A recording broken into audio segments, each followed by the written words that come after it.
श्रावण महिना सगळ्यात पवित्र महिना आहे आणि हा पवित्र महिना येण्यापूर्वी आपल्या घरातील जुन्या पुराण्या किंवा ज्या वस्तू असतात त्या आपल्याला घराबाहेर टाकून द्यायच्या आहेत. तर त्यापैकी मी जे सांगते त्यापैकी एखादी तरी गोष्ट तुमच्यामध्ये घरामध्ये नक्कीच असेल. तर पहिली गोष्ट आहे तुटलेल्या चप्पल.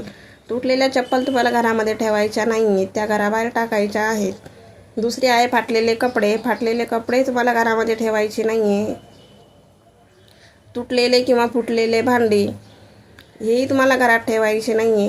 तुम्ही ते दुकानदाराला देऊन नवीन भांडे किंवा नवीन वस्तू घेऊ शकतात. किंवा बंद पडलेली घड्याळं तुम्हाला घरात ठेवायची नाही आहे. या गोष्टींमध्ये खूप नकारात्मक ऊर्जा तयार होते. त्यामुळे अशा गोष्टी तुम्हाला श्रावण महिना लागण्याच्या पहिले तुम्हाला घराबाहेर टाकायच्या आहेत. कारण की ज्या आपण श्रावण महिन्यात सेवा करतो त्यांचं फळ आपल्याला पूर्ण मिळालं पाहिजे. त्यासाठी घराची स्वच्छता किंवा हे भंगार जे आपण याला भंगार म्हणतो त्या गोष्टी आपण घरात ठेवायच्या नाही आहे. माहिती आवडल्यास लाईक नक्की करा.